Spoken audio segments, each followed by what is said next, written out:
Quelques commerçants ont suivi l'appel des élus nationalistes à boycotter la venue d'Emmanuel Macron en Corse pour une journée morte.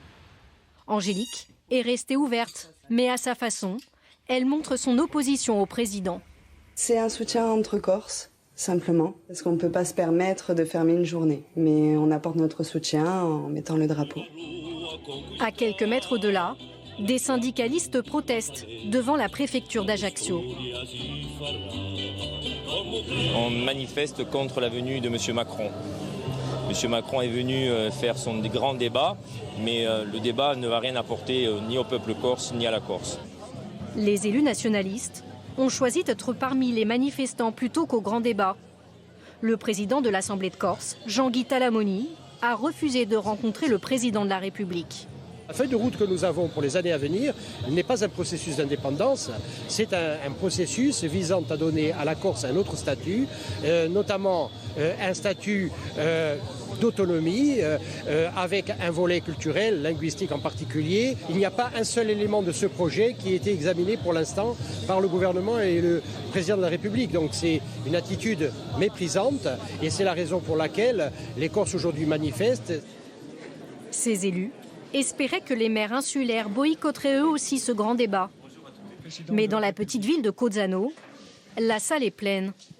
Les élus interpellent le président sur l'énergie et la création d'une centrale au gaz. En tant que maire de ma ville, je ne peux plus aujourd'hui accepter que la centrale de production électrique soit alimentée au fioul lourd, Monsieur le Président.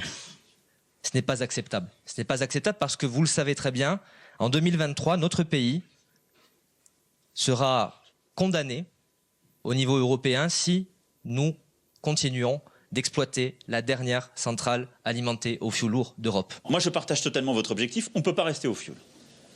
Ça correspond complètement à la stratégie que j'ai voulu conduire.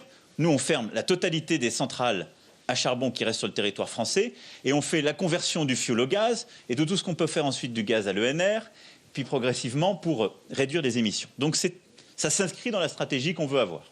Et la fiscalité est aussi au cœur des débats. En matière fiscale, par exemple, nous avons mis en place la zone de développement territorial qui permet justement des allègements fiscaux et qui permet d'encourager les entreprises, la création et le développement d'entreprises sur le territoire.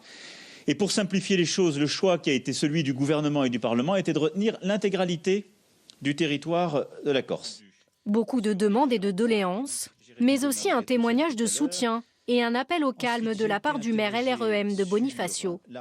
Lorsque vous repartirez ce soir, Monsieur le Président, je vous fais confiance pour avoir trouvé les mots de paix, parce que je vous fais confiance pour toute la politique que vous menez au niveau national, aux réponses que vous apportez à la France qui est dans la souffrance depuis très longtemps. Vous devez apporter les mêmes mots à l'île de Corse, au peuple corse qui attend de vous de sortir par le haut de cette crise dans laquelle nous sommes en train de nous enfermer. Les élus corses ont de nombreux messages à faire passer au président et leurs interventions sont parfois très détaillées. Pas sûr que ce dernier débat régional se termine à l'heure prévue.